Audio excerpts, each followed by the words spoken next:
Julinho. Uhum. Então vamos lá, amorzinhas, vamos. Mas tu não tinha dito que tu não ia poder gravar o encontro de hoje? Quê? Não, não vou Tu poder tinha gravar dito. quando começar a passar o vídeo, porque senão ele. Depois ele dá maior trabalho. Quando você transmite no Zoom um vídeo que tem proteção autoral, ele manda você tirar. Depois dá maior trabalho, você tem que ficar refazendo o vídeo. Então, quando a gente for ver o vídeo da Dalai Lama, para de gravar. Entendeu? Entendi. Oi, Elito. Oi, Tudo bem, amorim? tudo. E você? Também. Também. Então vamos lá. Vou compartilhar a tela aqui para a gente fazer as preces iniciais e fazer um pouquinho de silêncio.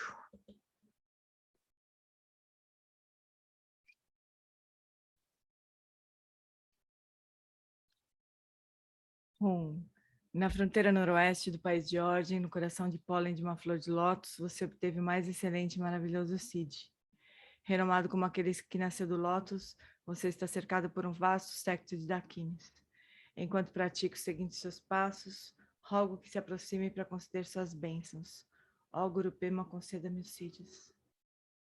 Orjen Uji Nujan Sang Pema Gesar Dompola Yatsen Chogi Yodrunye Pema June Shisutak Kordo Kandro Mambekor Keki Jesu Datruki Jinge Lapchi Sheksu So Guru Pema Siddhi Hum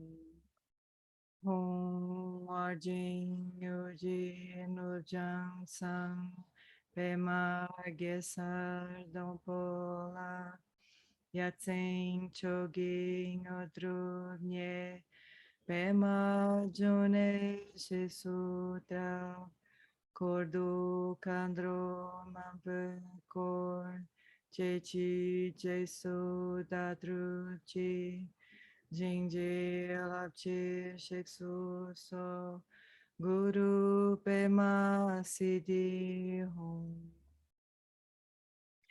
No Buda, no Dharma e na excelente Assembleia da Sangha, até que alcance a iluminação, neles eu tomo refúgio. Através da minha prática das 6 perfeições, possam todos os seres sencientes alcançar o estado búdico. Danje Chodan Sochi Chonamla Janchu Bardo Dagni Kapsuchi Dagi Jinso Jipe Sonamchi Drola Penti Sanje Drupa Sho Sanjay Chodan Sochi Chonama Janchu Bardo Dagni Japsuchi Dagi Jinso Jipe Sonanchi Drola Penti Sanjay Drupasho.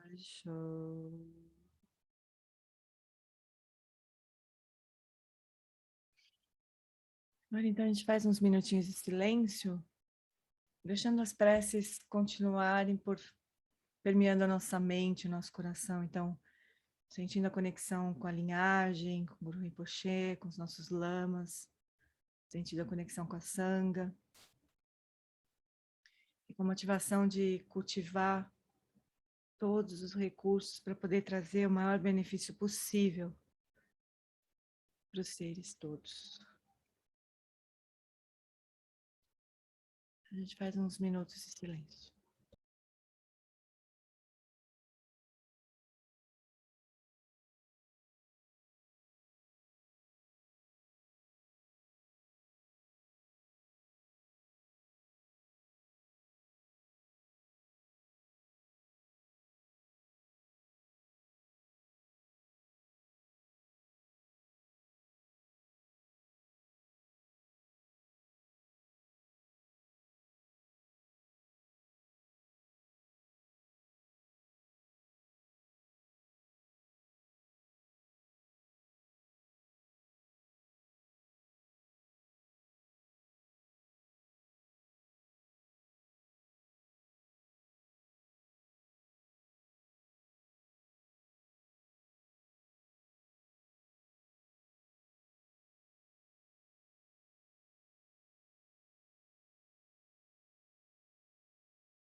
Tudo bem, fofuras?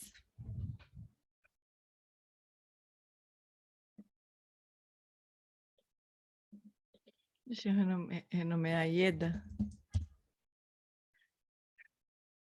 E em vez de colocar o nome dela, colocar 100. Iedinha, te renomeei, tá? Botei teu nominho aí.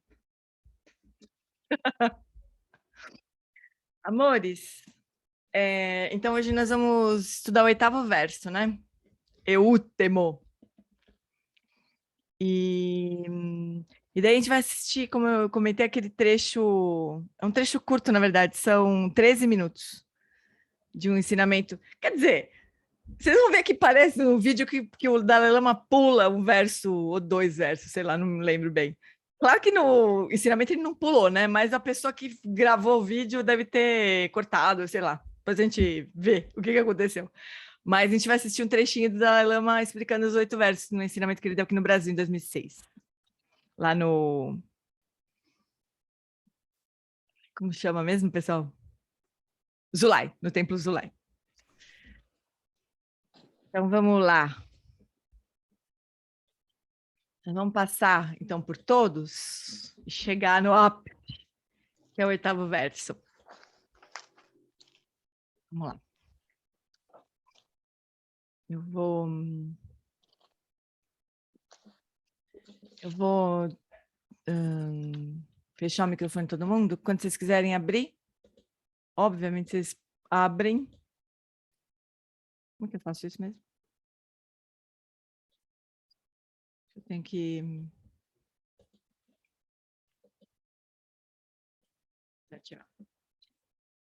Quando vocês quiserem falar qualquer coisa, em qualquer momento, vocês só abrem e beleza.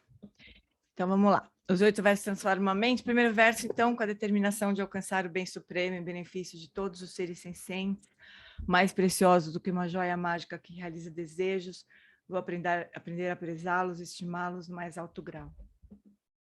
Sempre que estiver na companhia de outras pessoas, vou aprender a pensar em minha pessoa como a mais significante dentre elas, e com todo respeito considerá-las supremas do fundo do meu coração. Em todos os meus atos, vou aprender a examinar a minha mente, e sempre que surgir uma emoção negativa, pondo em risco a mim mesmo e aos outros, vou com firmeza enfrentá-la e evitá-la. Vou prezar os seres que têm natureza perversa e aqueles sobre os quais pesam fortes negatividades e sofrimentos, como se eu tivesse encontrado um tesouro precioso muito difícil de achar. Quando os outros, por inveja, maltratarem a minha pessoa, ou insultarem, caluniarem, vou aprender a aceitar a derrota e a eles oferecer a vitória. Quando alguém a quem ajudei com grande esperança magoar ou ferir a minha pessoa, mesmo sem motivo, vou aprender a ver essa outra pessoa como uma excelente guia espiritual. Em suma, vou aprender a oferecer a todos, sem exceção, toda ajuda e felicidade, por meios diretos e indiretos, e a tomar sobre mim em sigilo todos os males e sofrimentos daqueles que foram minhas mães. E, por fim, vou aprender a manter estas práticas isentas das máculas das 8 preocupações mundanas. E, ao compreender todos os fenômenos como ilusórios, serei libertado da escravidão do apego.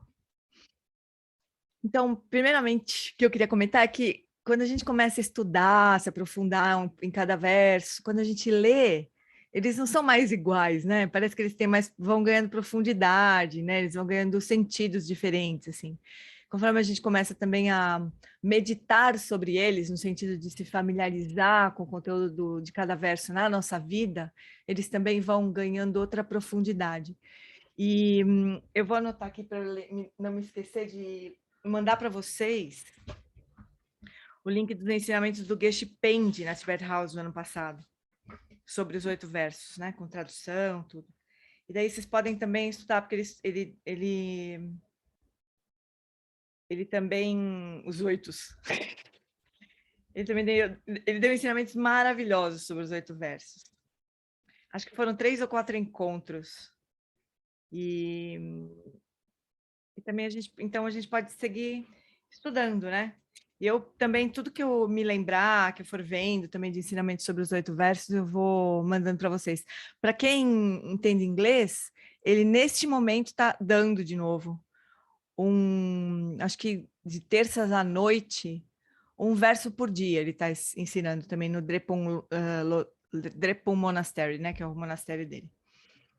Então, fica o convite, né? Para a gente continuar estudando, assim, sempre que a gente puder ouvir ensinamentos sobre os 8 versos, porque eles vão ficando cada vez mais encorpados, assim, né? Com os ensinamentos que a gente recebe. Mas, enfim, vou aprender a manter essas práticas isentas das máculas das 8 preocupações mundanas. Isso aqui é uma parte do verso. A gente poderia dividir esse verso em 2 partes. Uma parte é essa. Então, Dalai Lama vai falar, as primeiras 2 linhas são críticas para que a prática seja genuína, a prática do Dharma seja genuína. As 8 preocupações, as 8 preocupações mundanas, as 8 preocupações mundanas são gostar de receber elogios e ficar deprimido quando alguém o insulta ou deprecia, ficar feliz quando você tem sucesso e deprimir-se quando fracassa, alegrar-se quando adquire riquezas e ficar desanimado quando empobrece, quando perde, ficar satisfeito quando tem fama e sentir-se deprimido pela falta de reconhecimento. Então, isso é o que governa o mundo, né? Isso é o que governa o mundo. Então, se a gente bobear, isso entra na nossa prática, né? E a gente pode pensar em como que essas coisas entram na nossa prática. Elas entram de tudo que é jeito, né? A gente transporta esses 8 dharmas mundanos, como o Alan Wallace chama, para dentro da convivência com a sangha, ou com o lama. Então, a gente pode achar que quando o lama nos elogia, primeiro a gente quer ter uma relação muito pessoal com o lama, né? A gente quer que o lama saiba quem a gente é. Isso já é um pouco preocupação mundana, sabe? Porque, na verdade, a gente vê muitos ensinamentos, muitas histórias, né, de grandes praticantes que consideravam mestres que já tinham morrido como seus mestres, né? Eles tinham conexão com mestres que já morreram. Ou eu conheço pessoas que têm uma conexão impressionante, forte com o Dalai Lama. O Dalai Lama, pessoal, dificilmente ele vai saber quem a gente é, né? E não faz a menor diferença. Não faz a menor diferença, porque ele continua nos inspirando, né? Se a gente for cultivando uma visão pura, né? Que a gente chama de visão pura, e considerar o Dalai Lama como sendo o Buda da compaixão, própria manifestação de Avalokitesvara, ele vai como é que fala? Nos resgatar, né? Do samsara, ele vai nos atrair, mesmo sem saber que a gente é, né? O Matia Ricardo uma vez falou uma coisa super linda, ele falou que o Dalai Lama é como um sol, que brilha para todo mundo, mas quem está mais perto, esquenta mais, né? A gente, pela compaixão do Dalai Lama, ele vai continuar sendo esse sol, né? E nas nossas próximas vidas, nessa vida, toda vez que a gente olhar para o sol, ele vai estar lá, né? E não precisa saber quem a gente é, né? Então, isso já é um pouquinho contaminação de preocupação mundana da nossa prática do Dharma. Muitas formas que a gente mesmo tem que investigar, né? Que a gente pode ter a sensação de que o Dharma, essa é uma pegadinha desgraçada, que é o seguinte, se eu praticar direito, eu vou obter méritos. E a gente não entende direito o que é mérito. A gente pode achar que mérito é se dar bem no samsara, né? Que as coisas sejam mais suaves no samsara. Não quer dizer que a gente pode ter a esperança de enriquecer, por exemplo, né? Porque a gente pratica bem. Mas a gente pode ter a esperança de não sofrer mais, porque eu sou um grande praticante. Então, eu não mereço sofrer, porque eu sou um grande praticante. Isso é uma pegadinha desgraçada, né? Mérito significa que a gente vai pegar o que vier e transformar em caminho. Se a gente tiver méritos, é isso que a gente vai fazer. Vai pegar o sofrimento, enxergar como oportunidade de prática. Isso é mérito. Não é querer que o sofrimento não nos atinja, porque isso não é possível.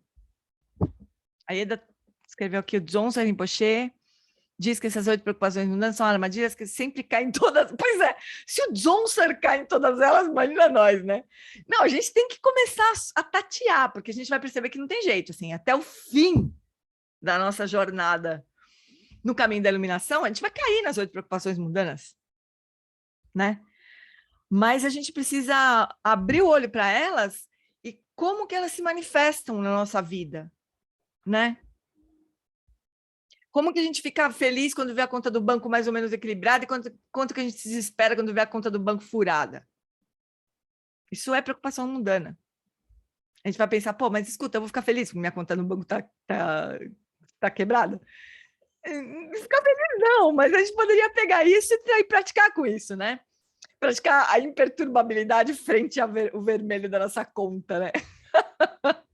Porque até a gente, olha, por exemplo, né? A gente pode pensar assim, a gente pode praticar da seguinte maneira, assim.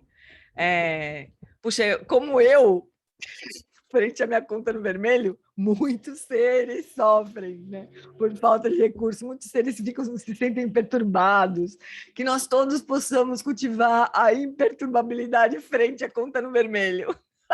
E que a gente se perturbe cada vez menos com detalhes como esse. Estou brincando aqui, mas um pouco é verdade, sabe? Uma coisa é assim, não se importar e, sei lá, falar dane-se a minha conta no vermelho, né? Outra coisa é não se perturbar mesmo, não deixar de praticar. Nos perturbar é assim, não deixar de praticar, sabe? Se a nossa mente se perturbar com coisas do samsara, né, entre aspas, que é da nossa vida, por exemplo, né? Que nos impeçam de praticar, tipo, eu não consigo sentar na almofada porque minha conta no banco está vermelha, isso é um problema. Isso é contaminação das 8 preocupações mundanas. É esse grau de perturbação que a gente pode aspirar não ter, né? Mas é infinito, gente, assim, né? A gente poderia todo dia procurar imaginar, assim, onde é que eu escorreguei hoje, né? Nas 8 preocupações, em algum lugar a gente escorregou. Em algum lugar a gente escorregou. Se o Johnson escorrega todo dia, imagina, né? A gente não tem muita chance.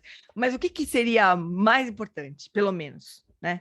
A gente procurar livrar a nossa prática do Dharma, o que a gente considera, começar por aí, sabe? Livrar a nossa prática do Dharma das 8 preocupações mundanas. Então, por exemplo, não cair nessa pegadinha de que a gente vai ganhar alguma coisa no samsara por causa da nossa prática. Não procurar entender o que mesmo é mérito. Mérito não é não passar perrengue de dinheiro, por exemplo. Não é ficar famoso, não é ser respeitado. Agora eu vou chegar, onde eu chegar, eu sou da Sangha do Lama Santen e as pessoas vão me respeitar. Teve uma coisa engraçada, não foi nesse ensinamento do Dalai Lama, foi no outro ensinamento do Dalai Lama lá no World Trade Center. Não sei se a Ieda tava, a Carmen, não sei se vocês passaram esse perrengue aí. O Wellington, será? De não conseguir entrar na sala. No World Trade E Center. você entrou na sala onde teve o encontro com o Dalai Lama, não? Entrei. Você foi barrada no baile, entrou, né? Não, eu então entrei. teve uma confusão lá no World Trade Center, que era assim, o Dalai Lama, depois do ensinamento, ele fez um encontro ele queria se encontrar com as pessoas que estavam ajudando, com os voluntários, né? Tinha uma infinidade de voluntários lá trabalhando, né? Só que, como é que eles iam saber quem era voluntário e quem não era, né? Então, eles tiveram a genial ideia de falar, bom, quem tiver com a camiseta de voluntário vai entrar, quem não tiver não vai entrar. Significa dizer que quem estivesse trabalhando naquele dia e estivesse com a camiseta de voluntário, porque também não era obrigatório, entrava. E quem não tivesse a camiseta, não entrava. Foi um pau esse negócio. Foi um pau. Teve uma hora que, assim, os seguranças fecharam uma porta, assim, e tinha um monte de gente, assim, da nossa sangha, do SEB, que estava ajudando, né, e não conseguiu entrar, né? E ainda teve uma galera que entrou, aí o pessoal da organização mesmo começou a ficar irritado, porque tinha gente que não era voluntário, era só da sangha do Lama Santen, mas não era voluntário, né? Mas que tinha conseguido entrar ali de algum jeito, porque o World Trade Center é um labirinto, assim. Aí tinha muitas escadas e muitas portas. Eu sei que teve uma galera que conseguiu entrar. E daí, o pessoal começou a se incomodar, porque fala, aqui vocês não são voluntários, sabe? Começou vocês não são voluntários, então vocês não devem participar dessa reunião. Bad karma total, né? Porque fechar a porta para alguém não encontrar com o Dalai Lama, eu não faria isso, de jeito nenhum, né? Mas enfim, fizeram. E daí, teve uma hora que tinha uma galera, tinha uma sala onde o Dalai Lama ia entrar, né? Os praticantes deviam estar, os voluntários, teoricamente, deveriam estar lá dentro pro Dalai Lama, antes do Dalai Lama entrar, né? Mas teve esse bafafá aí com a sanga nossa, o Lama Santa pegou e falou, sabe de uma coisa? Se a minha sanga não pode ficar, eu também não posso. Pegou, saiu. E ficou esperando numa sala, uma antessala, assim, né?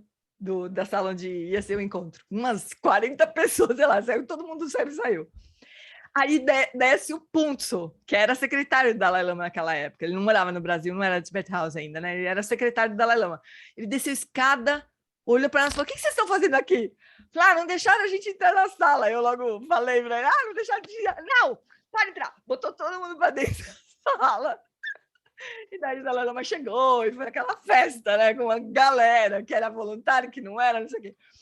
Mas foi muito interessante esse episódio, assim, porque quem ficou de fora ficou se sentindo ultrajado, né? Como assim? Eu, que sou da sanga do Lama Santen, não posso entrar, né?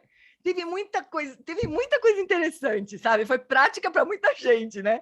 E quem entrou também falou, eu tava com camiseta do euzinha mesmo. Tava com a camiseta. Entrei folgada, não devia dar explicação para ninguém, né? Mas também me doí quando não podia ficar todo mundo. Saí também, sabe? Eu ia sair, se não pudesse entrar. Todo mundo também não ia ficar. Que otário também. Então, assim, foi prática para todo mundo aquilo lá, né? Foi muito interessante aquela parada lá. No fim, ficou todo mundo lá, mas teve uma galera que ficou presa antes, sabe? Ficou pelos corredores ali do...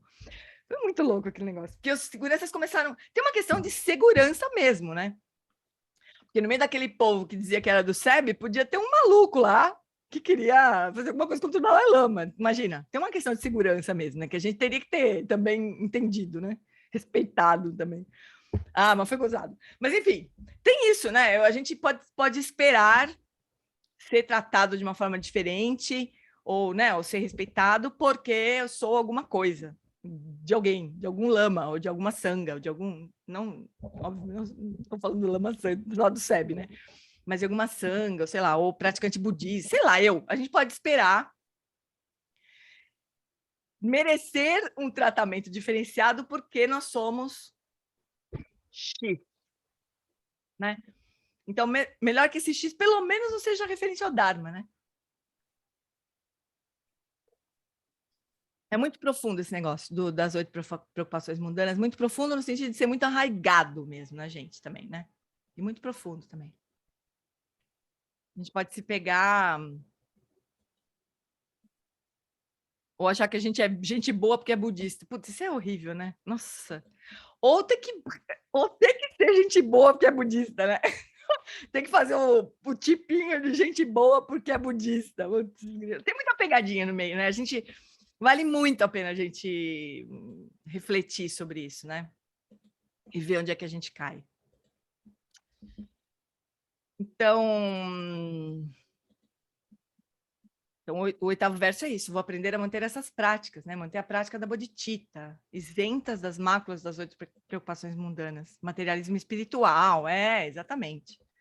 Materialismo espiritual. Quem quiser, tem o livro do Trungpa, que é cada página ou cada linha, às vezes, é uma porrada na sua cara, né? Você pode vai lá e apanha à vontade do livro do Trungpa, né? E o Materialismo Espiritual foi um dos primeiros livros que eu comprei. Eu quase desisti de ser budista por causa daquele livro. Eu falei, não, acho que é melhor deixar esse livro para mais tarde, né? Deixei para uns anos depois, assim, agora até que eu consigo ler, sem me desesperar. Aí Dalai Lama no Transforming the Mind, ele comenta também, o verdadeiro praticante deve assegurar-se de que o cultivo do altruísmo, né, da bodhicitta, não seja manchado por esses pensamentos. Por exemplo, se enquanto eu dou essa palestra, surge um pensamento muito sutil no fundo da minha mente, de que eu espero que as pessoas me admirem, isso indica que a minha motivação está corrompida pelas preocupações mundanas. É muito importante checar a sua motivação. Da mesma maneira, um praticante pode aplicar os ideais altruístas em sua vida cotidiana, mas se repentinamente ele se sentir orgulhoso e pensar, que grande praticante eu sou, 8 preocupações mundanas maculam a sua prática instantaneamente. Vocês veem, não é fácil, né, de se livrar disso, de se sentir, se achar. Não é fácil se livrar disso, né? E a gente precisa ter uma honestidade, né, com relação a isso. Tem todos os casos, histórias engraçadas, mas de orgulho, né? Tem várias histórias gozadas sobre orgulho. Uma delas que eu acho muito engraçada, que o Lama tem conta, que uma pessoa um dia chegou pro Rinpoche, pro Chaga do Rinpoche, e falou assim, Rinpoche, eu tenho um problema, assim, eu comecei a praticar faz 2 anos, X anos, assim, tipo 3 anos, sei lá, 2 anos, 1 ano, sei lá, e eu tô me sentindo super orgulhoso da minha prática. O Shagdu olhou bem nos olhos dessa pessoa, mas assim, com todo o amor do mundo, não foi uma coisa irônica, mas com todo o amor, ele olhou bem no olho dessa pessoa e falou assim, orgulho do quê, meu filho? Mas com todo amor, assim, sabe? Tipo, orgulho do quê, criatura? Né? Do quê, exatamente? Então, a gente precisa lembrar dessas histórias quando a gente se sentir orgulhoso, a gente tem que perguntar, você está com orgulho do quê mesmo, né? Tipo, sei lá, a pulga que está no cachorro se sentindo a dona da montanha que o cachorro está subindo, né? Não é no sentido de a gente se inferiorizar, né? Mas orgulho de quê que a gente pode sentir, né? O Alan Wallace também, quando ele chegou na Índia, ele, muito inteligente que é, né? Ele aprendeu rapidamente o tibetano, assim. Daí, quando chegavam os ocidentais, os que falavam inglês, as pessoas começavam a perguntar coisas para ele, em inglês, né? Ele começou a ver que ele conseguia explicar algumas coisas, né? Que ele estava ficando bom de explicar, ele estava se tornando um professor que seria maravilhoso depois, né? Mas ele sabia explicar algumas coisas, né? Aí ele disse que ele começou a se achar. Ele começou a achar o cara, né? E daí ele era aluno do Dalai Lama, o Dalai Lama era tutor dele, né? E daí ele tinha direito lá, ele podia pedir entrevistas para o Dalai Lama. Depois de 6 meses, em 6 meses, ele nunca achou que ele tinha algum motivo para pedir uma entrevista com o Dalai Lama, né? Achava que não ia tomar o tempo do Dalai Lama com coisas que ele podia resolver de outro jeito, né? Mas aí quando ele começou a se sacar essa coisa, essa pegadinha, ele pensou assim, bom, se eu que sei pouquinho, já estou me achando, imagina quando eu realmente souber muito, né? Como é que vai ficar? Onde é que vai parar esse orgulho meu? Vai nas galáxias, né? Vou me sentir o cara mais... Eu vou atingir a perfeição do orgulho, né? Porque... Aí ele pediu para falar com o Dalai Lama. Aí o Dalai Lama falou para ele que ele tinha chegado lá... Não, ele falou assim, imagina que você está com fome. Se alguém já escutou, muito possivelmente, muita gente já escutou essa história, vocês me desculpem, mas tem gente que não escutou. Ele falou, o Dalai Lama disse para ele, né? Imagina que você está com fome, morrendo de fome. Daí você bate na porta de uma casa e a pessoa e fala que está com fome, a pessoa te pede para entrar e te oferece um banquete, né? E você come muitas vezes, sacia completamente a sua fome, de uma forma, você é super bem recebido, né? Come até ficar completamente feliz, né? Você se sentiria orgulhoso ou grato, né? Aí eu falo assim, sentiria grato. Pois é. Você chegou aqui com fome de Dharma e está sendo oferecido um banquete para você de Dharma e você está se alimentando disso. Você se sente orgulhoso ou grato? Então é isso, né? Toda vez que a gente achar que tem alguma coisa para se orgulhar, a gente lembra da generosidade dos inumeráveis mestres e praticantes que fizeram esse caminho antes de nós, né? E transforma rapidamente esse orgulho em gratidão. Não precisa transformar em menosprezo, mas em gratidão, né? É um antídoto, assim, maravilhoso para o orgulho, né? Mas a gente precisa perceber, né, isso na gente, assim. Com honestidade e com amorosidade também, né? A gente vai escorregar, a gente está acostumado a fazer isso.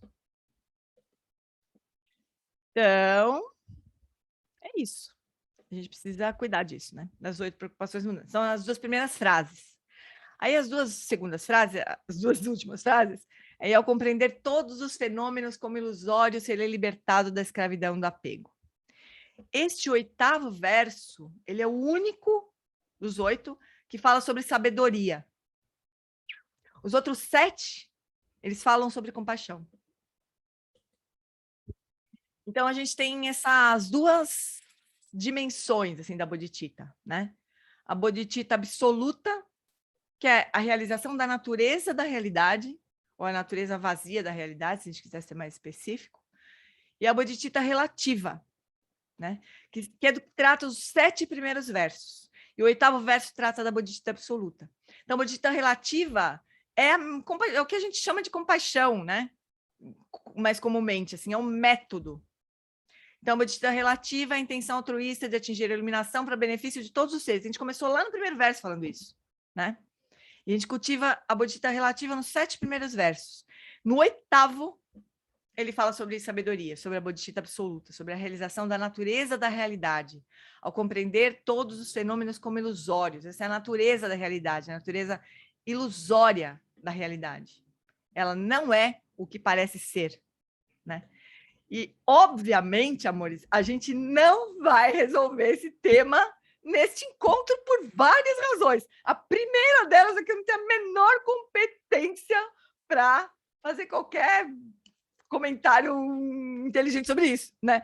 O máximo que eu posso fazer é juntar umas catados de ensinamentos desses mestres e colocar aqui para a gente refletir, né?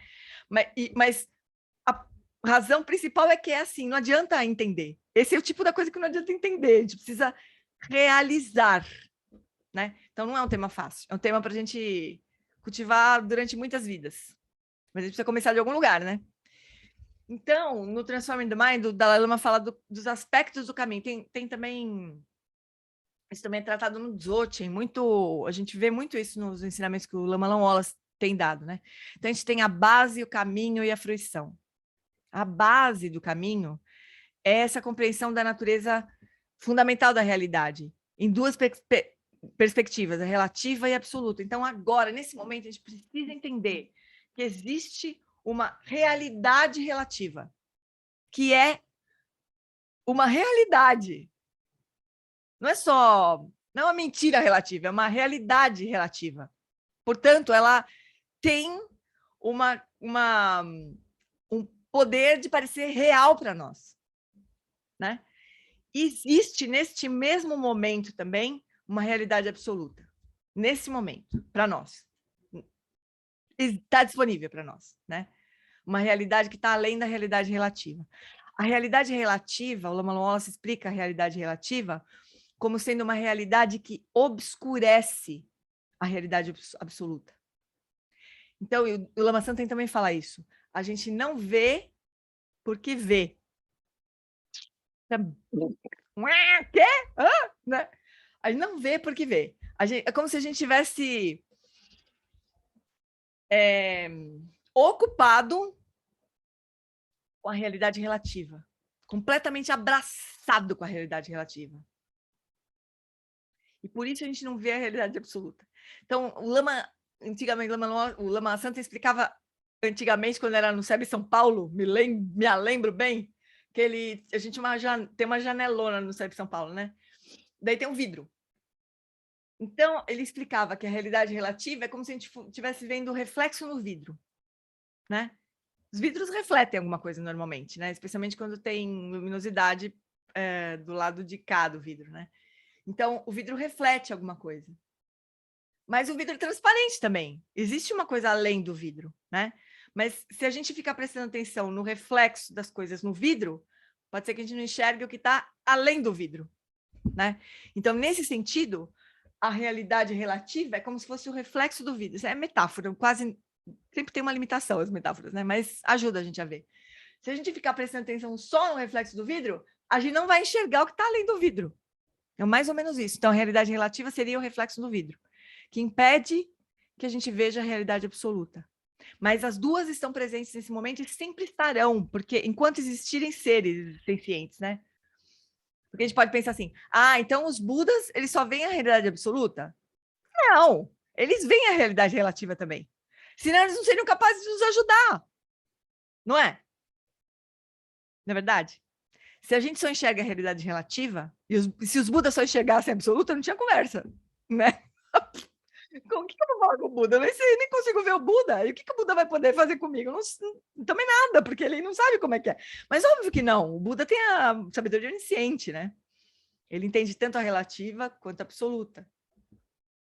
Mas é muito importante a gente entender isso. E também é muito importante a gente entender os ensinamentos que a gente recebe, de que lugar eles, com quem que eles estão falando, os ensinamentos. De onde que eles estão falando. Então, os ensinamentos graduais, né? Eles partem da realidade relativa. Somos seres humanos lascados e vamos ter que ralar muitos séculos e éons para atingir o estado de Buda. Esse é o caminho gradual. Existem ensinamentos maravilhosos desse jeito. Lamrim, né? Os ensinamentos Lamrim dos Gelupa são assim, caminho gradual. Somos todos seres lascados, ignorantes, atrapalhados. Nós vamos precisar fazer muitas coisas, ralar, cultivar, acumular muito mérito para um dia, quem sabe? Não, para um dia, por fim, realizar nossa natureza de Buda, né? Os ensinamentos do Dzogchen, do Mahamudra, do Vajrayana, eles partem de um outro lugar. Ele parte do lugar, somos Budas, entenderam? É só... Eles partem da realidade absoluta, né? São mais velozes, se diz, né? São caminhos mais velozes, assim. Se a gente pegar... O Lama Santa, ele brincava com esse negócio da realidade, dos ensinamentos, né? A partir da realidade relativa e absoluta. Ele brincava assim. Ele começa a dar ensinamento a partir da realidade absoluta, né? Quem pegar, pegou. Quem não pegar... Então, ele brincava que ele atirava a gente como se fosse gato no pau de sebo. Jogava a gente lá em cima. Se a gente conseguisse segurar, a gente segurava, beleza, peguei. Se não... Daí ele ia oferecendo os ensinamentos da verdade relativa, né? É muito legal. O Vajrayana é mesmo chamado caminho veloz. Exatamente. O Vajrayana é o caminho veloz. Porque é mais rápido. Não é que ele é mais rápido. Não é que ele é mais rápido. Se a gente tiver uma maturidade espiritual suficiente, né, para sacar, ele é mais rápido. Né? Mas escuta, se ninguém nunca falar para nós, você é um Buda, a gente nunca vai sacar, né, sozinho. Então, o caminho Vajrayana, Mahamudra, Dzogchen, ele é mais rápido porque ele é possível de ser realizado por praticantes que trazem já um grande momentum, como diz o Alan Wallace, né? Um grande impulso espiritual, um grande... que já praticaram muito, em muitas vidas, né? E aí parece que falta só alguma coisa assim para a gente sacar, enxergar a coisa toda. Tem mesmo alguma coisa depois do vidro, né? Mas a gente treinou muito para tentar enxergar além do vidro, né? Meio que como improvisar, assim. Um músico que improvisa, ele treinou muito para saber improvisar. Não é qualquer um que improvisa, né? Se um mané qualquer, tipo eu, achar que posso pegar o violão e improvisar alguma coisa, não vai fazer nada, né? Vai parecer que vai sair, mas não. É um pouco isso, né? Aí,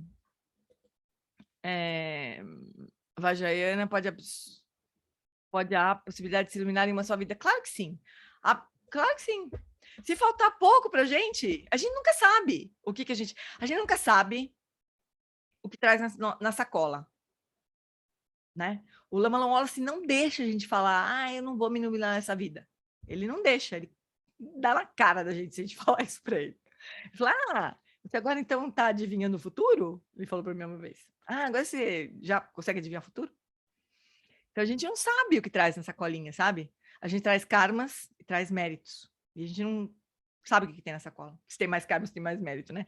Se vai que tem muito mérito e a gente toma uma sandalhada na cara, que nem o Tilopa, e acorda. Pode acontecer, a gente não sabe, né? Então a gente não pode jogar fora essa possibilidade, né?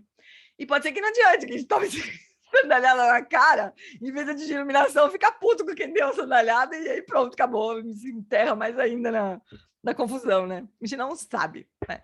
Mas é possível. Sempre existe essa possibilidade, né? Então, existe essa base, essa compreensão, é isso que a gente busca na base, compreender a natureza básica da realidade nessas duas perspectivas. Existe uma perspectiva relativa, na qual eu preciso praticar boas ações, evitar ações negativas, muito importante, a lei da causalidade opera na natureza relativa, né? E existe a natureza absoluta, que está além do karma. Mas, para você estar além do karma, você precisa ter atingido a realização da natureza absoluta da realidade. Então, isso é uma confusão também que os praticantes às vezes têm, sabe? Eles começam a ouvir ensinamentos sobre natureza absoluta, sobre sabedoria, louca sabedoria, sabe? E daí começa a achar que vale tudo, mas não vale tudo. Só vale tudo se você estiver para lá, além do karma mesmo, né? Se estiver na outra margem. Aí existe o caminho budista. Então, Lama Santen falava que imagina assim, ó, você pega o gato, né? E é um gato que está à beira da realização. Você atira o gato lá em cima do poste, ele fica levitando ali, inclusive, não está nem no poste, ele levita ali perto do topo do poste, né? Então, nesse caso, o gato realizou já a fruição, ele já atingiu a realização, né? Aí o Lama Santen fala, esse Dharma, que atira o gato lá para cima e o gato fica, é simples. É um ensinamento simples. Olha, você tem a natureza de Buda, entendeu? Aí o gato entende. Ele fica lá em cima, entendi. Pronto, atingiu a iluminação. É simples esse ensinamento. Se o gato não entende e começa a cair pelo poste, aí suja o caminho. Né? Aí a gente vai precisar de um caminho. Aí o Lama Santen diz que o Dharma ele se sofistica, porque daí ele vai ter que achar muitas formas diferentes, tentar explicar para o gato que ele é Buda. Então surge o caminho, e daí todas as práticas e métodos, e aí tem que cultivar o método, ou a compaixão e a sabedoria. Até que a gente, por fim, chega à fruição, que é a perfeição da visão não dual. Tudo isso para falar que... Para chegar aqui, para explicar um pouco melhor o que são os fenômenos como ilusórios, né? A natureza última da realidade, né? Essas linhas apontam para a prática do cultivo do insight sobre a natureza da realidade, mas parece denotar uma maneira de relacionar-se com o mundo durante os estágios de pós-meditação sobre a vacuidade. Por essa razão, o texto fala sobre apreciar a natureza semelhante à ilusão da realidade, porque é essa forma como o praticante percebe as coisas quando emerge da meditação unificada sobre a vacuidade. Então, na linguagem do SEB, quando a gente faz a prática do Prajnaparamita, dos 8 pontos do Prajnaparamita, né, a gente estaria no ponto de levantar da almofada, o que deveria acontecer? A gente levanta da almofada e começa a tentar ver os 8 pontos do Prajnaparamita na vida. Né? Então, a gente começa a procurar enxergar a natureza ilusória, vazia, interdependente, coemergente da realidade. Muitos nomes, né, que a gente pode usar. E alguns são mais fáceis do que outros. Então, falar que os fenômenos são vazios é um pouco mais difícil, porque tem um problema nessa linguagem dos fenômenos vazios. A gente deveria completar esse... Ou pelo menos, quando a gente ouvir vazio, a gente lembrar. Vazio de quê? Né? Completar um pouco a frase, assim. Os fenômenos são vazios ou destituídos de natureza independente. Ou destituídos ou vazios de natureza inerente. Nada, nenhum fenômeno existe por si só. Só existe na interdependência.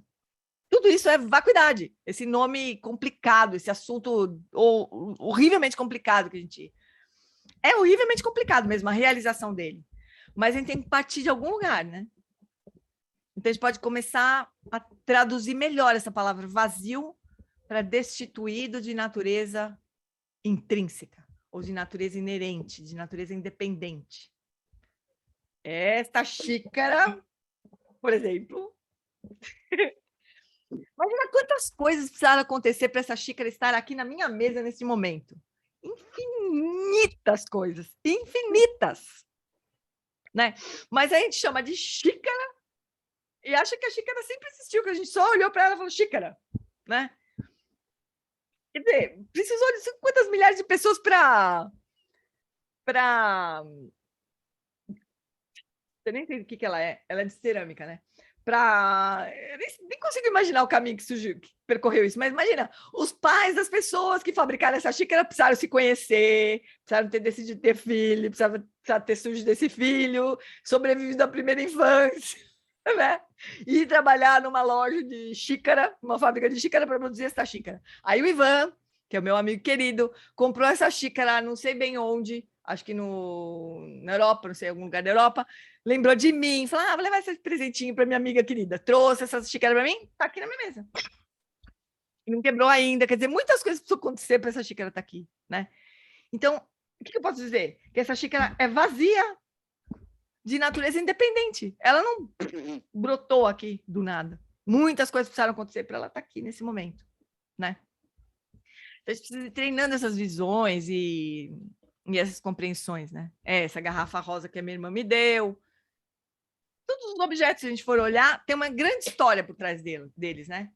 Mas, claro que para a gente se relacionar com o mundo, a gente não precisa ficar imaginando a história por trás de cada objeto, porque a gente ia ficar louco, né? Então, a gente simplifica as coisas para poder operar no mundo. Mas aí a gente esquece completamente disso, né? Bom, vamos seguir. Comentário de Sua Santidade Dalai Lama sobre o guia para o modo de vida do Bodhisattva. Que, aliás, Geshe Page vai começar a ensinar o capítulo 6 de Paciência nas quintas-feiras de setembro. Então, sobre as verdades relativa e última, né? A relativa e a última, essas são as duas verdades. A verdade última não está ao alcance do intelecto, pois o intelecto é relativo. Então, isso aqui é terrível, porque a nossa mente comum, que fica querendo entender as coisas, não vai realmente realizar a natureza última.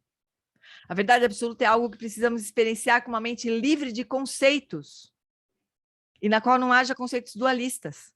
A verdade relativa é percebida por meio da inteligência conceitual dualista. Então, essa nossa mente, ela é muito boa para entender a realidade relativa, mas a realidade absoluta, a gente vai precisar de outras coisas, de outras ferramentas, né?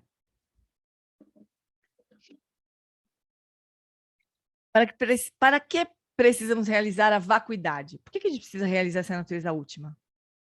Nós não desejamos sofrer, e nós sabemos que a raiz do sofrimento é a mente não treinada. Pelo fato de que a mente percebe e compreende as coisas de maneira equivocada, as emoções negativas surgem, e a mente nunca tem paz. É por isso que sofremos. Para evitar isso, precisamos desenvolver uma mente livre de enganos, a inteligência que percebe a verdadeira natureza dos fenômenos. A percepção equivocada surge porque falhamos em ver as coisas como elas são. Se eu conseguir realmente enxergar, acho que esse exemplo da xícara é simples, né? Mas se eu conseguir realmente enxergar tudo que precisou acontecer para essa xícara existir e estar aqui hoje, eu não vou conseguir nem me enganar de pensar que essa xícara nunca vai deixar de existir. Porque tantas coisas precisam acontecer para ela continuar existindo, muitas coisas precisaram acontecer para ela continuar existindo. Muitas coisas vão precisar acontecer para ela continuar existindo, né? Ela é frágil, ela quebra. Tudo que é construído, quebra. Tudo que é reunido, se dispersa. É hiper fácil quebrar essa xícara. Agora, se eu achar que ela é eterna, que essa xícara que o Ivan me deu, quer ver essa xícara mudar rapidinho? É o Ivan aprontar alguma coisa comigo. Eu já vou olhar para essa xícara e eu vou achar que eu tenho mesmo que quebrar essa xícara. Ou guardar no armário, vai. Quebrar é meio radical, né? Mas guardar no armário, usar outra xícara qualquer, né? Já mudou, a xícara já não é a mesma xícara, né? Porque o Ivan, sei lá, aprontou alguma comigo. Eu brinquei com ele esses dias, contei para ele essa história da xícara. Mas é fácil essa xícara perder o encanto, né? Ou é fácil ela quebrar também. Eu que sou italiana, fico falando com as mãos aqui, qualquer hora eu dou um tapa nela, ela voa, quebra, acabou. E se eu achar que ela é para sempre, a hora que ela quebrar, eu vou sofrer, porque eu não compreendo de verdade a natureza impermanente dessa xícara. A natureza impermanente das coisas é compreender que elas dependem de muitos fatores, muitas causas e condições. Isso que é compreender a natureza impermanente, né? Uma das formas de a gente compreender a natureza impermanente das coisas. Aí quando a gente começa a olhar para as coisas e fala, bom, tudo é impermanente, como é que eu vou me agarrar em alguma coisa dessas, né? Como é que eu posso apostar as minhas fichas nas coisas que são impermanentes? Não tem sentido, né? A tradutora do Dalai Lama para português deu 2 aulas na Tibet House, a Bia, né? Falando sobre conceitos centrais do budismo tibetano. Um dos conceitos que ela trouxe foi a vacuidade. Ela explica que traduz como vaziedade. Ah, então, essas coisas eu não entendo direito. Vaziedade, não como vacuidade, porque acho que vaziedade ajuda a acessar o significado do termo como vazio de natureza intrínseca e inerente. É, escolhas, né? Eu prefiro seguir todos os tradutores anteriores que traduziram como vacuidade, porque senão a pessoa um dia vai achar que vaziedade e vacuidade são 2 coisas diferentes, né? Eu sei lá, mas é escolha de tradutor, eu não faria isso. Não, eu procuro. Tem coisas que não vale a pena a gente mudar. O fato é que a palavra nunca vai ser suficiente para a gente acessar o significado dela, né? Sempre vai precisar de explicação. Então, se alguém um dia, sei lá, traduzir como vacuidade, todos os textos traduzem como vacuidade, eu não acho que vale a pena mudar essa palavra, sabe? Mas é opinião de tradutora, né? Tem coisa que eu acho que não vale a pena mudar. E eu também acho que isso, né? Que o sentido da palavra, ela nunca vai explicar tudo, né? Mesma história a tal da atenção plena para mindfulness, né? É horrível essa tradução também. Mas aí, se você muda a tradução, eu sou obrigada a usar essa tradução. Porque se você muda, daqui a pouco as pessoas vão pegar os textos e falar assim, peraí, atenção plena e presença mental, ou sei lá, qualquer outra coisa mais legal que você acha melhor usar, são 2 coisas diferentes e não são, sabe? Além do que, pessoal, é assim, tem coisa que a gente deveria manter na língua original, tipo, shunyata, por exemplo, a gente deveria manter a palavra vacuidade, porque ninguém vai olhar para a palavra e falar, entendi o que é. A pessoa, pelo menos, vai procurar um glossário, né? Uma explicação do que é essa palavra shunyata. O que é rigpa? A gente tem uma discussão assim no SEB, na turma que faz tradução do SEB, de manter algumas palavras em tibetano, ou em pali, ou na língua de onde ela veio, sabe? Eu acho também uma saída. Mas inventar outras palavras eu já não acho que é uma boa ideia. Mas tudo bem, só opinião. Bom, aí então, então, esse conceito de vacuidade, ele tem muito a ver com o conceito de interdependência, né?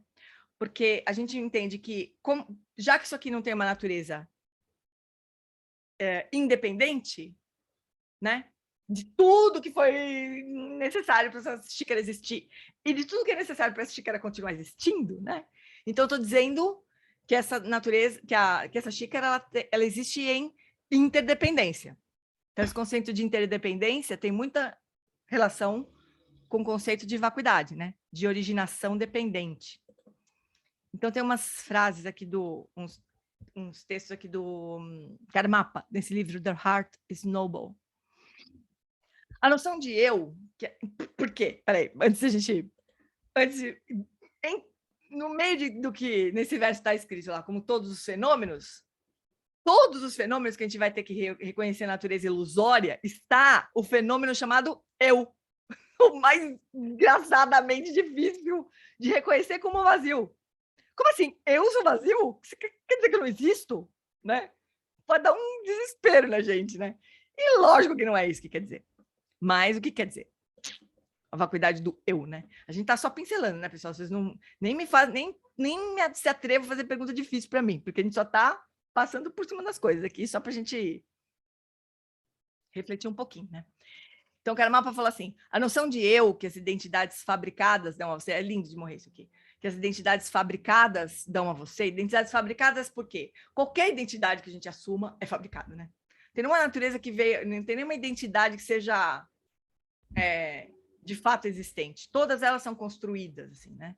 Então, as identidades fabricadas dão a você, e a noção de meu que vem junto, criam uma espécie de janela através da qual nós vemos o mundo.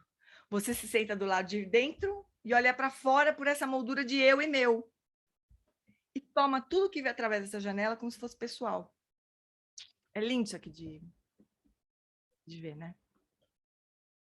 Então, a nossa situação é essa, a gente está agarrado numa noção de um eu, que existe, precisa ser defendido e tudo mais. E a gente vê o mundo através dessa janela. A interdependência é a nossa realidade, quer nós aceitemos ou não. Para vivermos uma vida produtiva dentro de tal realidade, é melhor reconhecer e trabalhar com a interdependência, de coração aberto e sem resistências.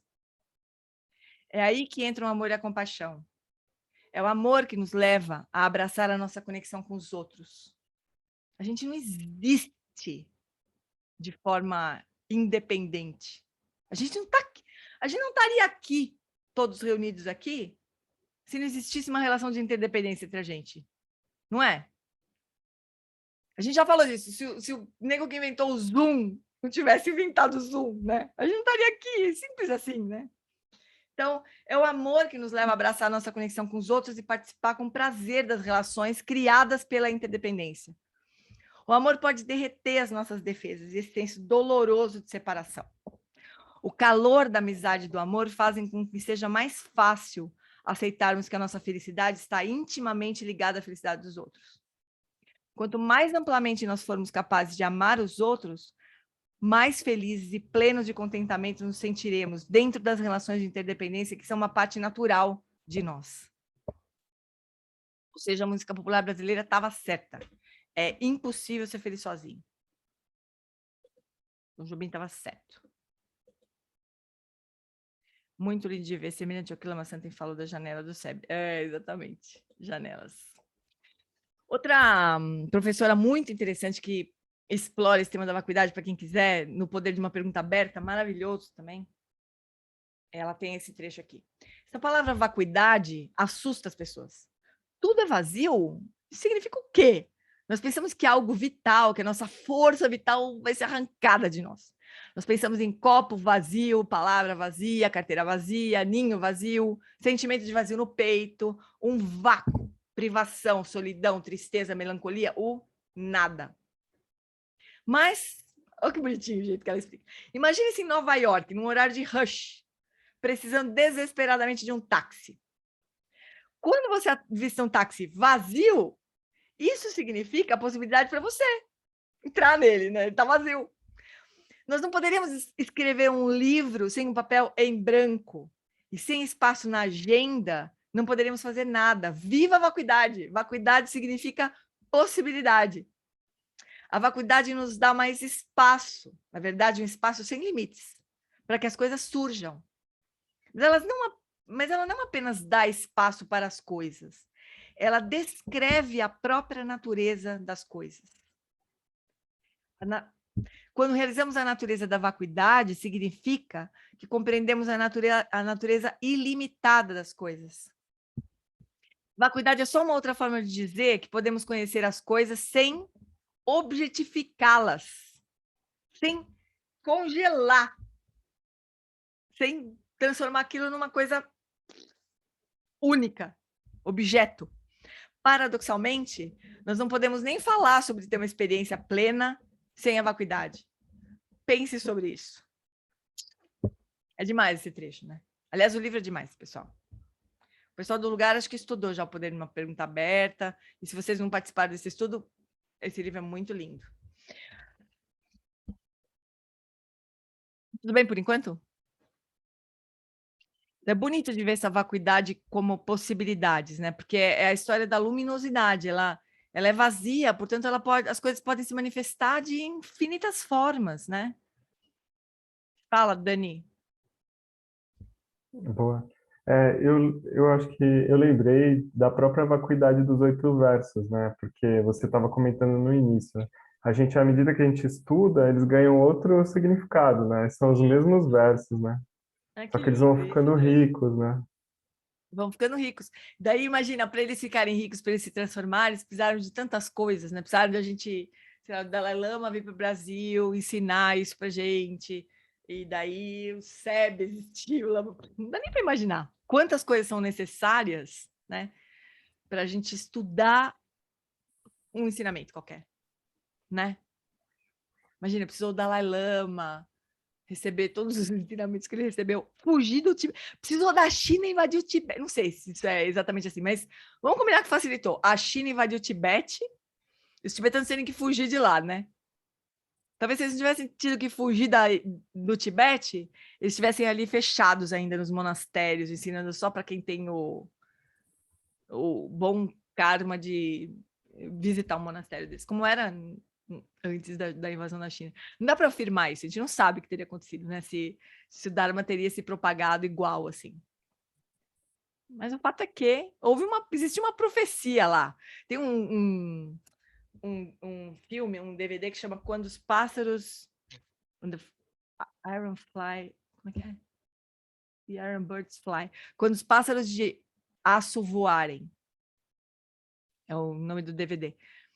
E acho que era uma profecia de Guru Rinpoche, que falava que quando os pássaros de aço voarem, os tibetanos se espalharão pelo mundo como formigas, uma coisa assim, né?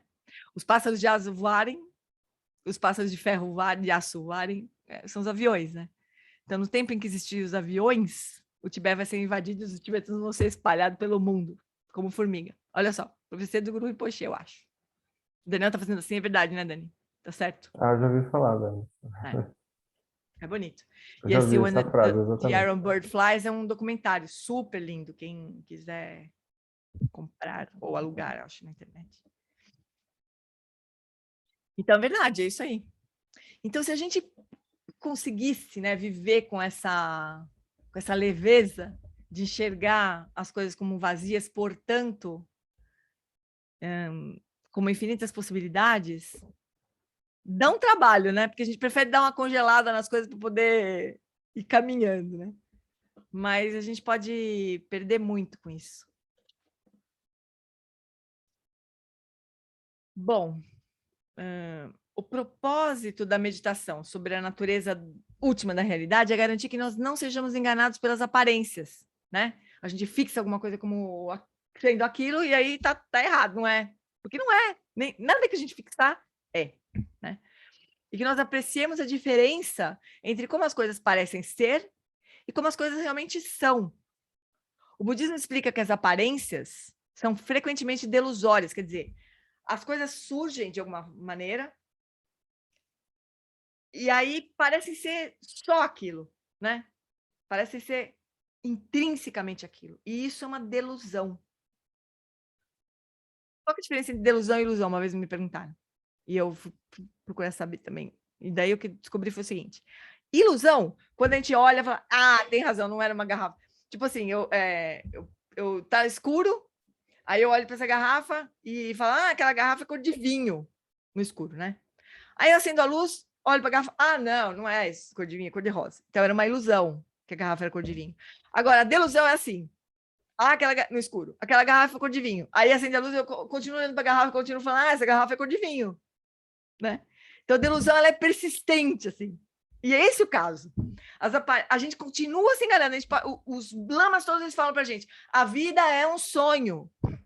E a gente continua achando que não é. Então isso é uma delusão. É uma coisa que é uma ilusão que persiste. Mesmo a gente olhando na cara da coisa, a gente continua achando que as coisas são realmente sólidas e não são vazias, coisa nenhuma, são sólidas, né? Mesmo na cara com aquilo na nossa cara, né? Então, com uma compreensão mais profunda sobre a realidade, nós podemos ir além das aparências e podemos nos relacionar com o mundo de uma maneira muito mais apropriada, efetiva e realista, vendo o mundo como é, né? Completamente plástico. Eu sempre dou exemplo de como relacionar-se com os vizinhos. Imagine que você vive em uma parte da cidade em que a interação com os vizinhos é praticamente impossível, mas ainda assim seria de fato melhor interagir com eles do que ignorá-los. Fazer isso da forma mais sábia depende de quanto você conhece a personalidade dos vizinhos. Por exemplo, o homem que mora na casa ao lado é muito habilidoso, ser amigável e comunicar-se bem com ele pode ser bom para você. Ao mesmo tempo, se você sabe que no fundo ele é um trapaceiro, essa informação é muito útil para manter uma relação cordial e tomar cuidado para que ele não se aproveite de você. Então, a gente teria que entender que a natureza, como a gente vê das coisas, é trapaceira. Melhor a gente saber disso, para não se dar mal, né? Da mesma forma, se você tem uma compreensão mais profunda da natureza da realidade, quando você se engajar com o mundo no período pós-meditação, você se relacionará com as pessoas e com as coisas de maneira muito mais apropriada e realista. As coisas acabam, as coisas se separam, as pessoas morrem, os relacionamentos acabam, tudo que sobe e desce, tudo que se reúne se separa. Se a gente já levantar da almofada sabendo disso, menos sofrimento. A gente já está mais aberto, pelo menos, para ver as coisas como elas são, né? Quando a realidade der na nossa cara, né? Que uma hora ou outra dá. Quando o texto se refere a ver todos os fenômenos como ilusões, o autor sugere que a natureza semelhante à ilusão das coisas só pode ser percebida se você estiver livre do apego aos fenômenos como entidades discretas, quer dizer, que tem começo e fim, e independentes. A gente tem um apego a ver as coisas desse jeito, a ver as coisas como separadas, tem começo e fim, e delimitadas, e independentes. Esse é o problema. Por isso que não adianta a gente entender intelectualmente.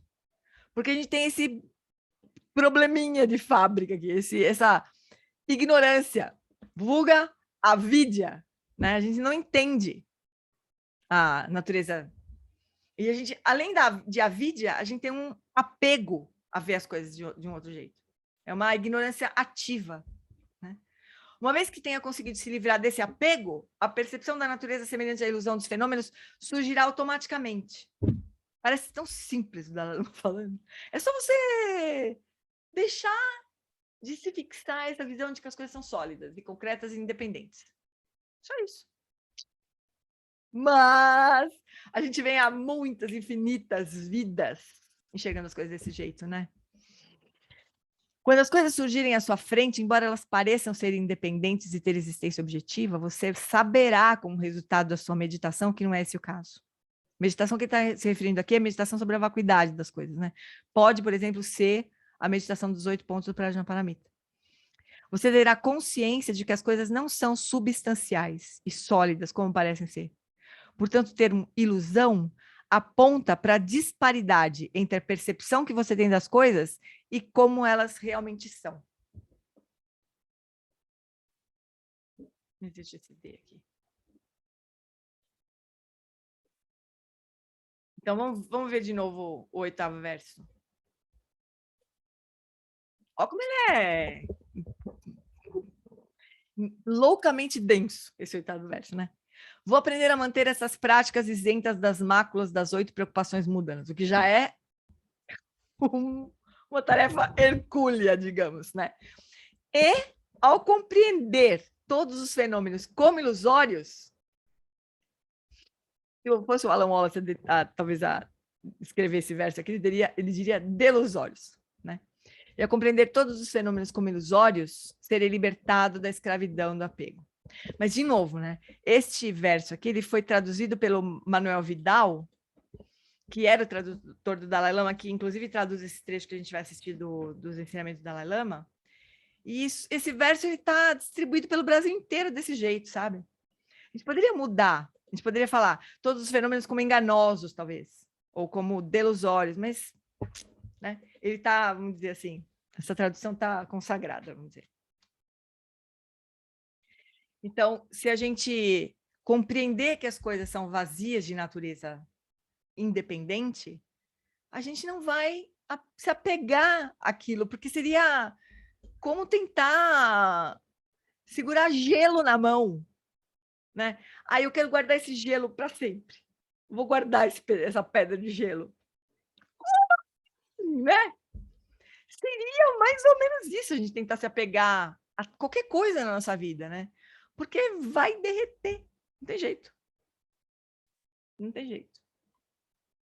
Mas a gente não entende, daí a gente se apega, cada vez que as coisas mudam, a gente sofre, a gente está sujeito a esse tipo de sofrimento, né? Ao sofrimento da mudança, ao sofrimento que tudo permeia, só pelo fato, os 3 tipos de sofrimento: sofrimento manifesto, óbvio, né? Dor, enfim. O sofrimento da mudança, porque a gente Uma hora as coisas mudam e dói, né? E o sofrimento que tudo permeia, porque ainda que não esteja doendo, uma hora vai doer. É a condição de nós estarmos no samsara. Essa vulnerabilidade que nós temos às aflições da mente e ao próprio karma. É a nossa situação, né? Mas se a gente compreender todos os fenômenos como ilusórios, seremos libertados da escravidão, do apego. Que tal? Vamos ver o Dalai Lama? Explicar agora os 8 versos? Sendo que pularam uns ali, que eu não sei bem porquê. Mas vamos ver o que sobrou do ensinamento dos 8 versos que o Dalai Lama deu, né? Agora eu vou ter que pausar o...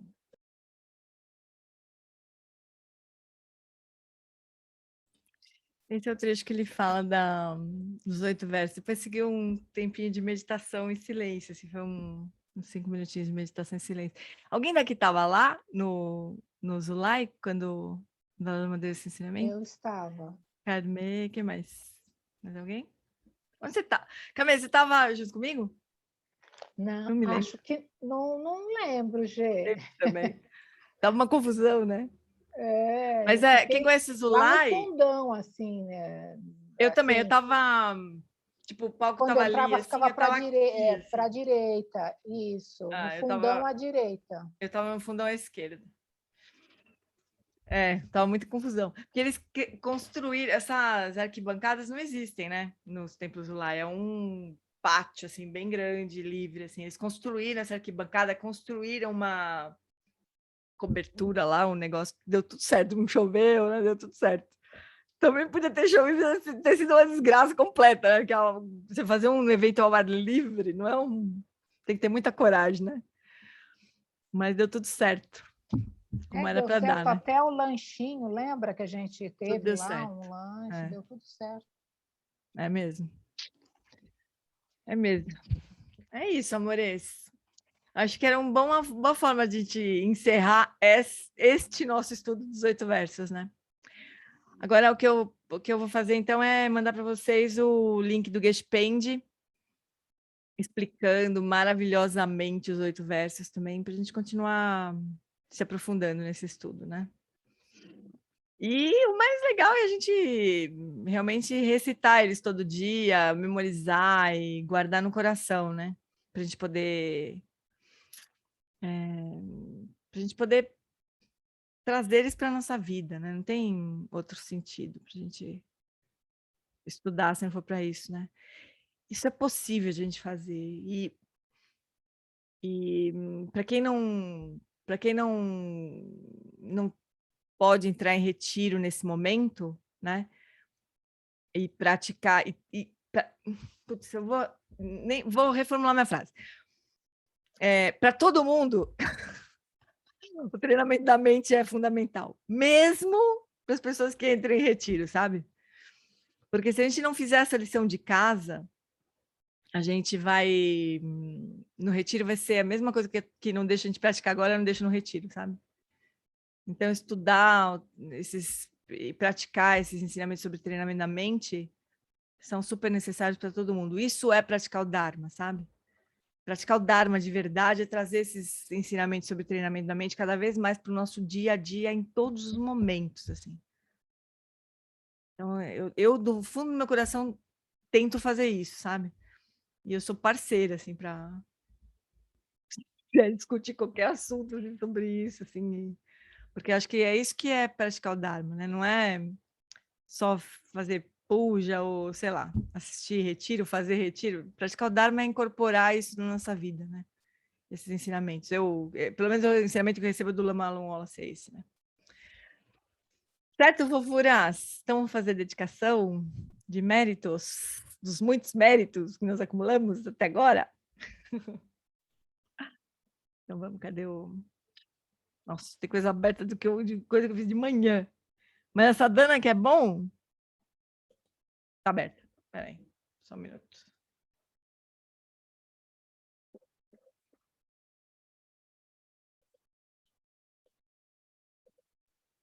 Gê, eu senti a mesma alegria daquele dia ao ver agora o vídeo. Nossa, que coisa... Olha, esse vídeo ele tá à venda, viu, nas lojas americanas, quem quiser comprar, porque tem ele tem 2 horas e meia, esse DVD. E não são só os ensinamentos lá do Zulai, sabe? Tem muitos outros trechos de ensinamentos do Dalai. É muito legal esse DVD.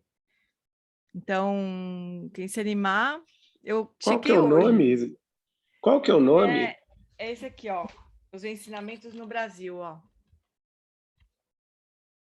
Chama Ah, isso. obrigado. Eu posso passar também o link depois do. Você Eu acho faz que até esse tava. favor? Passo sim. O link das lojas americanas. E tem no Mercado Livre também. Tem em vários lugares. Eu só não distribuo para vocês porque ele tá à venda, sabe? Se ele estivesse mais à venda, mas eu acho que não é uma boa coisa, né? A gente fazer isso. Mas tá no Mercado Livre, tá nas lojas americanas. Se você quiser que emprestar, eu também te empresto, Darcy. Quem quiser emprestado, posso emprestar o meu também. Não empresta não, porque eu vou copiar e aí o karma é... Eu compro. É, melhor. Então, vamos lá. Que os méritos deste encontro se expandam e toquem a todos. Que o Mestre Universal da Paz e da Compaixão, Sua Santidade Dalai Lama, juntamente com todos os mestres de todas as tradições que veem com esta mensagem, tenham longa vida. Que todos estejam a salvo de gerar pensamentos negativos, obstáculo mais destrutivo. Que estes pensamentos nunca surjam em nossa mente, que todos os seres também estejam livres de pensamentos negativos. Ao longo de minhas muitas vidas e até este momento, todas as virtudes que tenho alcançado, inclusive os méritos gerados por esta prática e todas as que vier a conseguir, ofereço para o bem-estar dos seres sencientes. Possam a doença, a guerra, a fome e o sofrimento diminuir para todos os seres, enquanto sua sabedoria e compaixão aumentam nesta e em vidas futuras. Possa eu claramente perceber todas as experiências como sendo tão insubstanciais quanto o tecido do sonho durante a noite. Imediatamente despertar para perceber a manifestação de sabedoria pura no surgir de cada fenômeno.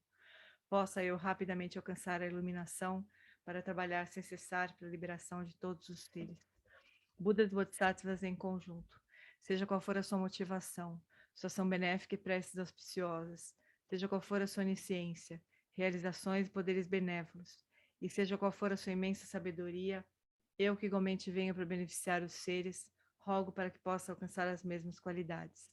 Neste exato momento, possam nem mesmo os nomes doença, fome, guerra e sofrimento ser ouvidos pelas pessoas em nações da terra, mas possam sim sua conduta moral, mérito, riqueza e prosperidade crescer, e possam suprema bem-aventurança e bem-estar sempre surgir para elas. Vamos ler os 8 versos para encerrar aqui ele inteiro.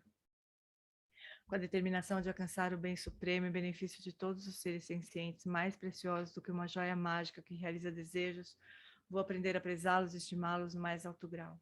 Sempre que estiver na companhia de outras pessoas, vou aprender a pensar em minha pessoa como a mais insignificante dentre elas e, com todo o respeito, considerá-las supremas do fundo do meu coração. Em todos os meus atos, vou aprender a examinar a minha mente e, sempre que surgir uma emoção negativa, pondo em risco a mim mesmo e aos outros, vou com firmeza enfrentá-la e evitá-la. Vou prezar os seres que têm natureza perversa e aqueles sobre os quais pesam fortes negatividades e sofrimentos, como se eu tivesse encontrado um tesouro precioso muito difícil de achar.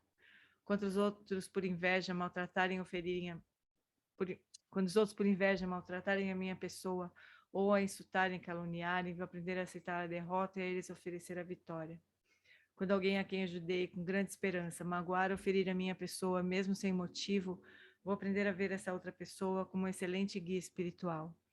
Em suma, vou aprender a oferecer a todos, sem exceção, toda ajuda e felicidade, por meios diretos e indiretos, e a tomar sobre mim em sigilo todos os males e sofrimentos daqueles que foram minhas mães.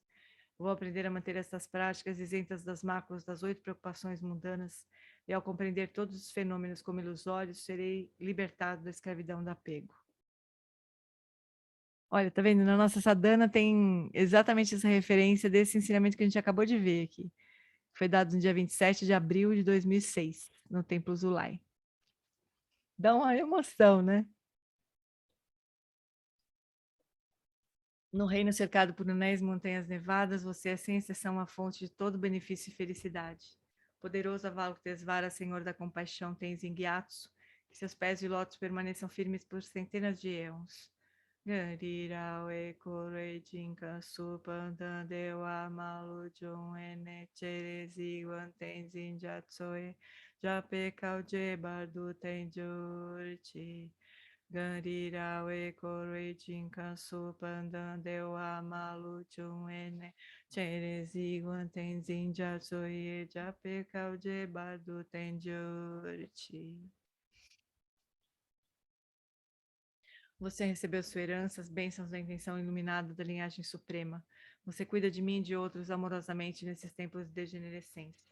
Lama de grande bondade, possa você usufruir de uma longa vida e que as aspirações esplêndidas que você tem em mente possam ser realizadas. Donju gompe jin la papo toda sonye drotse we jesue ninchen la me kutseta tene me junto che je doyon drusho. Donju gompe jin la papo toda sonye drotse we jesue ninchen la me kutseta tene me junto che je doyon drusho.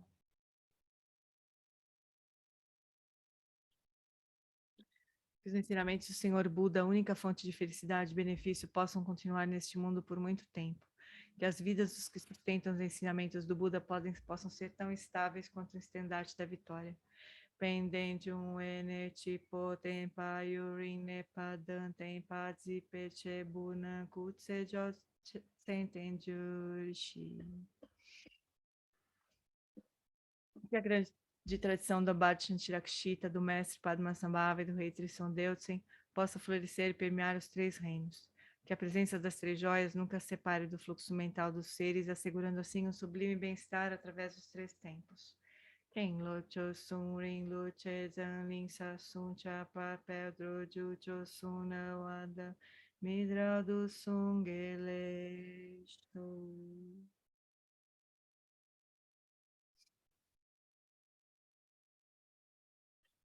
Muito bem, amores. Obrigada, querida. Deixa eu falar uma coisa rapidinho aqui. A partir da semana que vem, quem vai conduzir essa prática é o Wellington, né? Então, eu não sei bem se eu vou conseguir transferir o grupo do Telegram para o Wellington. Eu não sei, eu tentei colocar outra pessoa como é que fala? Como se fosse administrador do grupo, mas não achei esse caminho. Se alguém souber fazer isso, me avisa, porque daí eu passo para o Wellington e ele segue com o grupo do Telegram. Se não der para fazer isso, daí o Wellington vai criar um outro grupo no Telegram, vai me passar o link e eu vou postar no nosso grupo. Certo? Porque daí o Wellington segue alimentando, né? Senão vai ficar preso esse grupo aí. É louco esse Telegram. Deve ter um jeito, é o que eu não achei, né? Se alguém souber, me ensina. Certo, fofurinhas? Então, muitos beijinhos. Eu vou passar tudo que eu devo para vocês agora. Tudo que eu prometi, vou passar. E não se... Pessoal, eu vou passar também. O link do... Vou falar uma coisa importante. O Geshpend em setembro, eu estou enchendo o saco de vocês, porque é o seguinte, é como se fosse uma continuação, sabe? Porque esse ensinamento que ele vai dar na Tibet House é o capítulo de paciência do Shantideva. Que vocês viram, Dalai Lama disse que os 8 versos, eles têm origem nos ensinamentos do Shantideva, né? No caminho do Bodhisattva, não foi? Vocês lembram de Dalai Lama falar isso? Então, como se os 8 versos fossem uma mega condensação do caminho do Bodhisattva, né? E o Geshpend vai começar, se tudo correr bem, a gente vai convencer ele a continuar ensinando o Shantideva, né? Sei lá, em módulos, assim, né? E ele vai começar logo o capítulo 6 de paciência, que é muito rico, assim, muita coisa para a gente ver. Então, eu espero que vocês como fala, registrem lá, é de grátis, quinta-feira, fica gravado, quer dizer, não tem conflito. Mandem ver, por favor. Vou passar o link também para vocês, caso vocês não saibam, tá bom? Gratidão, Xane. Obrigado, Gê. Um beijo. Gratidão, Gê. Até mais. Obrigada, Beijão. Gê. Muito obrigada. Obrigado mesmo. Tchau, tchau. Obrigada, amores. Valeu. Tchau. Beijo. Tchau.